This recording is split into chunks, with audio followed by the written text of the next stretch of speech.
Bona nit de nou. Ha fet 3 anys de l'esclat de la pandèmia de Covid-19, una situació excepcional que va capgirar-nos el dia a dia com un mitjó, situant-nos en una excepcionalitat mai vista per moltes generacions i amb la pèrdua també de vides humanes. A Catalunya més de 28.700 des de llavors. El patiment, el dolor i la tristesa van agafar una dimensió col·lectiva, sobretot durant els primers mesos de pandèmia. I avui en parlarem de benestar emocional i també d'educació amb Sergio Marina, doctor en Ciències de l'Educació, conferenciant i autor de diversos llibres com Educar conscientment o Flueixes, una invitació a gaudir i fluir amb la vida.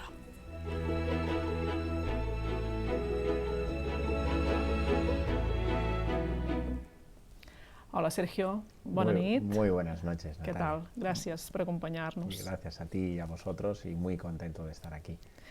Què ha suposat a efectes de benestar emocional la pandèmia de Covid-19? Como bien expresabas en la introducción, hemos vivido un momento de pura incertidumbre. De hecho, jamás se había vivido una situación tan excepcional, ¿no? Evidentemente, cada situación siempre puede ser vivida de dos maneras. Una, adaptándonos al momento que corresponde, por más exigente y doloroso que sea. Y evidentemente, otra posición, que a veces es la más dolorosa, es luchar contracorriente de eso que estamos viviendo de alguna manera.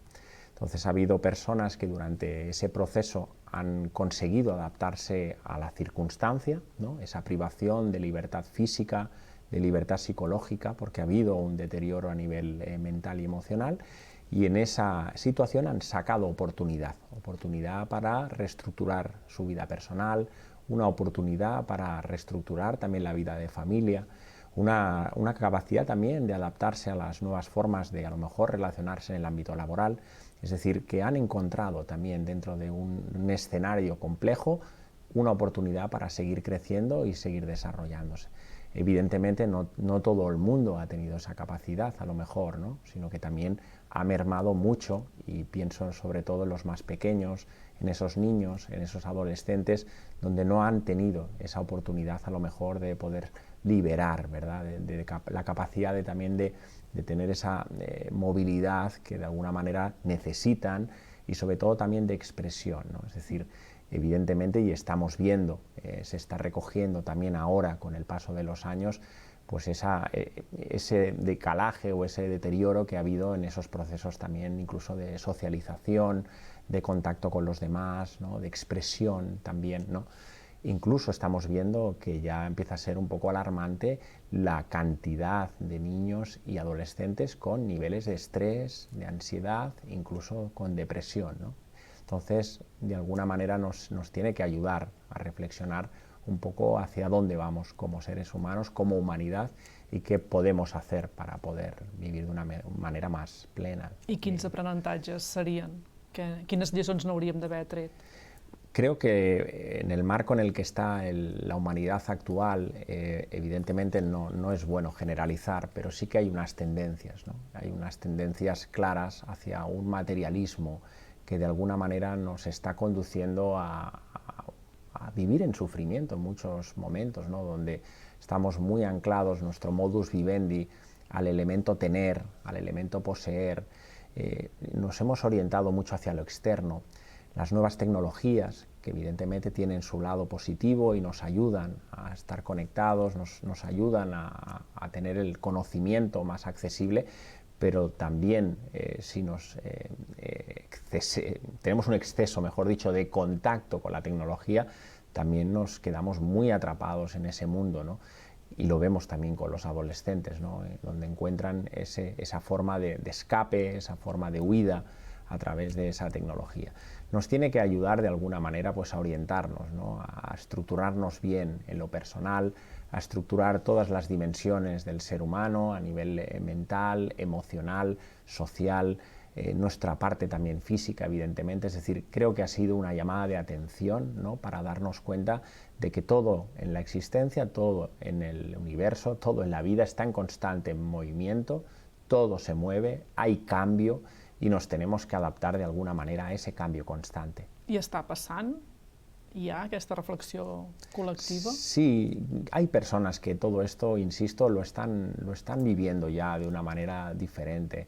Les ha permitido estos momentos de exigencia, ¿verdad?, que vivimos en esos años para hacer un cambio en sus vidas, ¿no? De darse cuenta que quizás ese modus vivendi, de ir deprisa por la vida, de querer correr a todos los lados, esta particularidad como seres humanos de acaparar muchas cosas en poco tiempo, de centrarnos siempre en el resultado, de ir hacia un modelo muy competitivo, que es lo que de alguna manera hemos cultivado desde la infancia, ¿no? En esos modelos educativos a veces muy exigentes, ¿no?, donde premia mucho eso, la superioridad, la competición, hacia dónde tengo que llegar, ¿verdad?, y la falta de individualidad, la falta de atención a las necesidades de cada ser humano, pues de alguna manera pasan casi desapercibidas.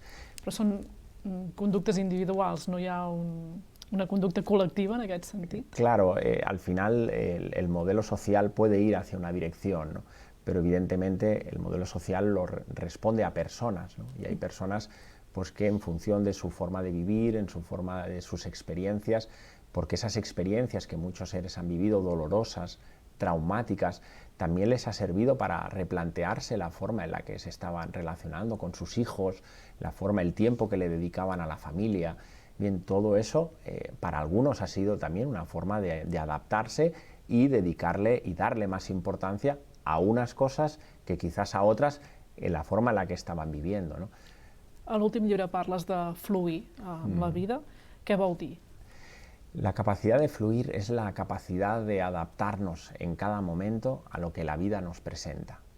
Es decir, la tendencia natural, casi mecánica de alguna manera de los seres humanos, es sobre todo vivir contracorriente de la vida. Es decir, utilizamos mucho la mente concreta, que tiene unas funciones, que tiene unas capacidades, que evidentemente nos permite pues, programar, nos permite racionalizar, intelectualizar las cosas. Pero es verdad que la mente tiene una serie de prestaciones y una serie de limitaciones, ¿no? Y la mente trata constantemente de especular, es decir, tenemos una mente que si no la cultivamos, no la trabajamos, no la observamos, continuamente nos lleva al pasado y nos lleva al futuro, es decir, en forma de deseos, en forma de, en fin, de momentos que no existen en el aquí y el ahora, pero la mente, nuestra mente parlanchina, nos computa como problemas, como cosas a resolver constantemente. Entonces el fluir tiene que ver más con esa capacidad de adaptación, ¿no? Como decían los estoicos, cuando llega la experiencia, sea la que sea, no la vamos a poder cambiar, porque la experiencia que toque vivir es la que es.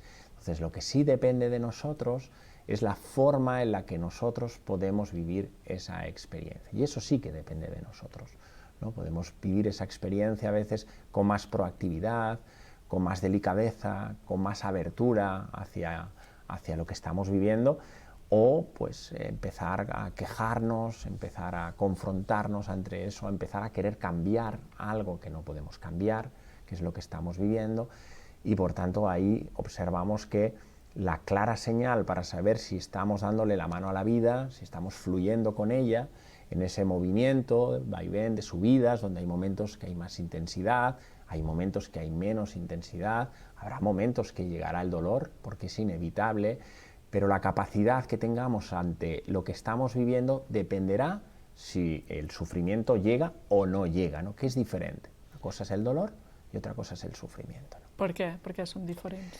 El dolor, como dicen los orientales principalmente, es un proceso psicoemocional y físico también, que va a llegar en cualquier momento de nuestras vidas. No lo vamos a poder evitar jamás. Podrá llegar pues por la ausencia de salud, puede llegar la enfermedad, nadie está exento de no tener enfermedad. Puede llegar el dolor también pues con la pérdida de un ser querido.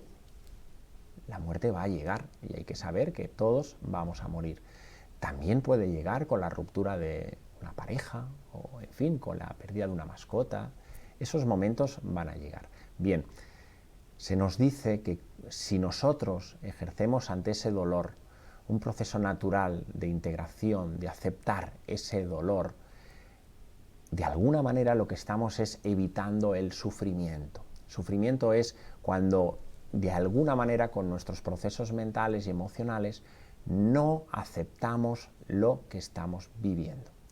O lo rechazamos, o lo negamos, o tratamos de sustituirlo, decir, mira, miro para otro lado, y de alguna manera, bien, todo eso que es una forma de reacción ante el dolor, lo convertimos a medio o largo plazo en un dolor sostenido que da lugar al sufrimiento, ¿no? Que es diferente. Adaptar-se vol dir relativitzar? No, no hay que relativizar. Las experiencias son las experiencias. Es decir, hay experiencias menos intensas, por ejemplo, de gozo, de alegría, el poder tener una conversación con alguien y disfrutar, el tener una comida en familia. Bien, eso es una experiencia que la computamos como algo agradable. Luego hay experiencias donde la vida, yo siempre digo vulgarmente, aprieta, ¿verdad? Donde tiene intensidad la vida, ¿no? En fin, la enfermedad es un elemento que a veces es doloroso. La muerte que hemos vivido, como bien expresabas, tantos seres que han fallecido, son experiencias duras. No hay que relativizar, es una experiencia dolorosa y toda experiencia requiere el luto correspondiente, la adaptación correspondiente a esa nueva realidad, y no hay ni que mirar a otro lado, ni reprimir lo que estamos viviendo, ni mucho menos. Todo eso al final, que es contención, siempre acaba pasando factura, tarde o temprano, ¿no? Por tanto, se trata de vivir las experiencias, las que sean, con la máxima integridad, con la máxima apertura, tratando de percibir que todas las experiencias siempre tienen un sentido. Es decir, ¿podemos sacar un aprendizaje de todas las experiencias? Yo personalmente creo que sí. I com se n'aprèn a viure d'aquesta manera? Perquè entenc que és el més complicat. Claro, aquí hay elementos, a mí la cultura oriental en la que he podido vivir durante mucho tiempo y he tenido gran afinidad, nos enseña siempre a adaptarnos constantemente, a ser flexibles, a ser moldeables, a no querer controlar constantemente lo que ocurre en nuestras vidas.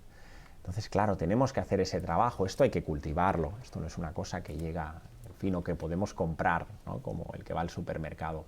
Esto requiere de que cada día, a través de la autoobservación, de ver lo que pasa, de ver en qué elementos son los que me hacen daño, ¿no? Porque al final, si en nuestro día a día, en nuestra cotidianidad, observamos cuáles son los episodios que más nos generan dolor, ¿no? Donde aparece la queja, los problemas, es por la falta de aceptación, es por la falta de flexibilidad, es la falta de adaptación a lo que vivimos. Pues mira, oye, has quedado con alguien a las 12 y sale un imprevisto, porque puede pasar. Tienes dos opciones: adaptarte a ese momento y decir, bueno, estoy haciendo todo lo que puedo, no puedo hacer más, me adapto, pongo acción, o bien empezarme a quejar, empezarme a oponer a lo que estoy viviendo, donde sabemos que ya ahí entra la tristeza, entra la ira, Entonces, a vivir más desde el cambio, a adentrarnos más en la incertidumbre, en la inseguridad. La vida es inseguridad constante, es cambio. Entonces, cuando pensamos, porque es ilusorio desde nuestros procesos mentales, que vamos a encontrar seguridad ¿en qué? En nuestro trabajo, que vamos a encontrar seguridad en nuestra pareja, en la vida en general, ahí lo que estamos ya es chocando de alguna manera, porque no hay nada seguro en la existencia. I adaptar-se està renyit o no amb tenir esperit crític, diguem, amb qüestionar, amb intentar canviar les coses? Eso es maravilloso. La capacidad que tengamos para ser reflexivos, para la capacidad que tenemos para poder ver las cosas desde diferentes ángulos, eso es lo que nos hace, de hecho, ser únicos. El pensamiento único o la forma de únicamente tiene que ser de una cosa, bueno, pues eso yo lo pongo siempre en entredicho.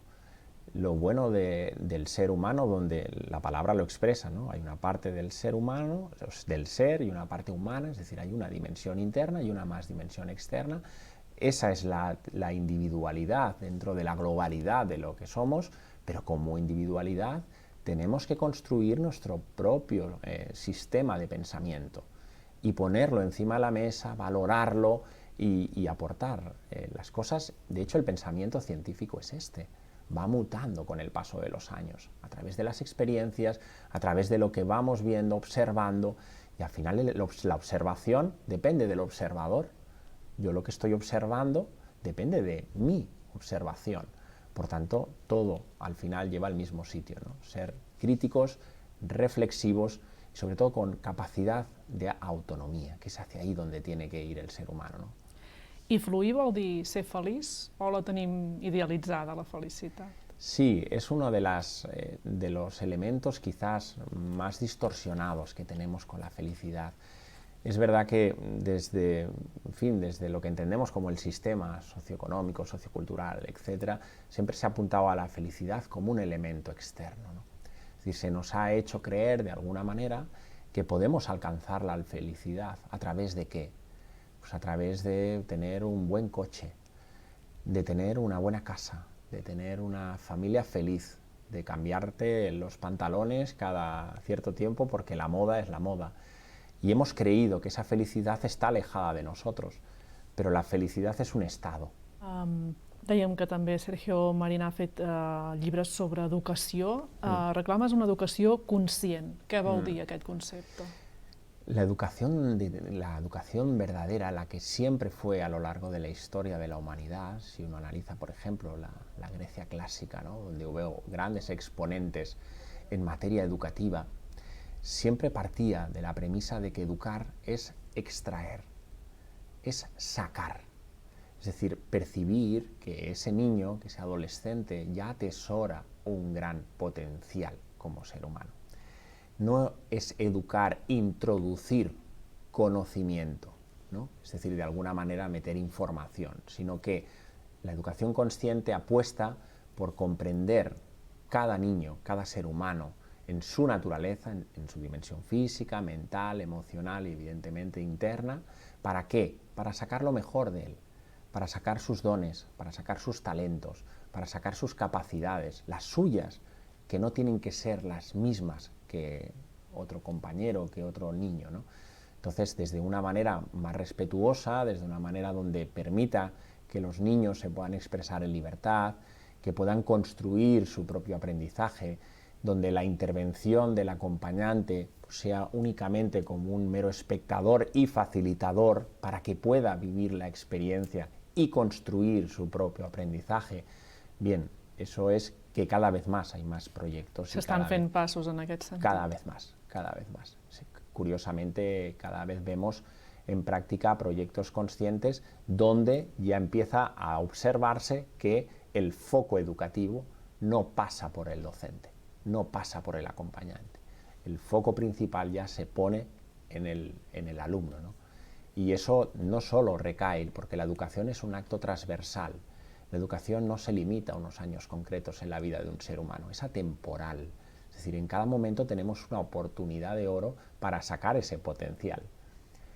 Evidentemente la escuela ejerce un papel fundamental porque los primeros años de vida son importantes, pero en edad adulta también.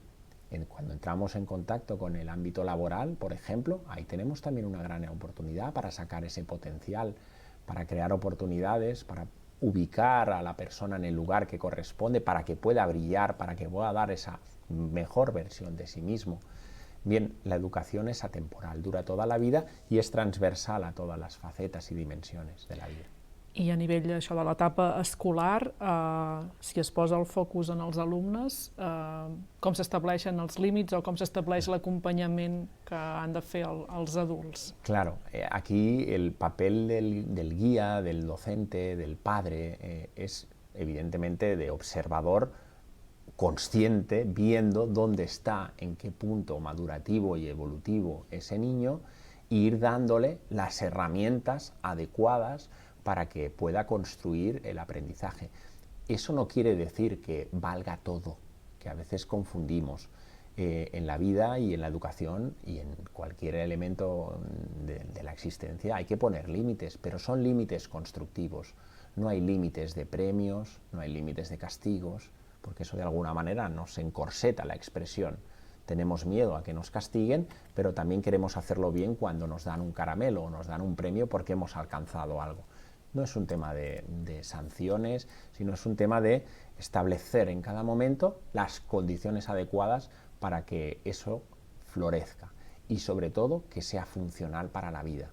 ¿Cuántas veces en nuestros aprendizajes hemos podido ver que aquello que hemos aprendido o que aquello que en un momento dado hemos desarrollado vaya a ser funcional para nuestra cotidianidad, ¿no? Tiene que apuntar a eso también, ¿no? No podemos alejarnos de la realidad.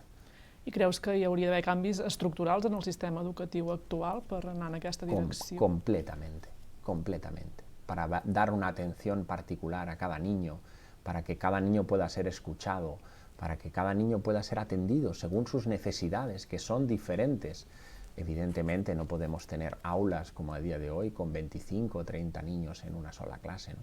Donde los profesores hacen todo lo que pueden y más, evidentemente, pero es verdad que, como muchas veces manifiestan, no da más de sí, ¿no? Porque no permite llegar a eso. Luego los procesos curriculares son ciertamente cerrados, están encorsetados, no dan flexibilidad para que de alguna manera pueda haber una transparencia, una integración de todos los contenidos. Es decir, está todo muy estructurado, siguen estando en las aulas las jerarquías, es decir, donde el docente de alguna manera está en una posición y los alumnos en otra, ¿no? Hay una distancia todavía grande y un modelo que sigue estando competitivo puramente. Seguimos teniendo el criterio cuantitativo presente de si no llegas al concepto numérico no puedes pasar de curso, no puedes alcanzar no sé qué. Y lo cualitativo, ¿dónde está? Y el progreso, ¿dónde está? Claro, seguimos midiendo y seguimos todavía pues creando ese, de alguna manera, escenario al que todos tenemos que alcanzar sin darnos cuenta, però ¿és válido para nosotros? Doncs ho deixarem aquí, deixarem la pregunta a l'aire. Moltíssimes gràcies per haver vingut avui al programa. Muchísimas gracias. Que vagi molt bé. Gràcies. Ens aturem i de seguida tornem. Tindrem aquí en Marc Güell, periodista, amb qui farem un cop d'ull a l'actualitat de la setmana.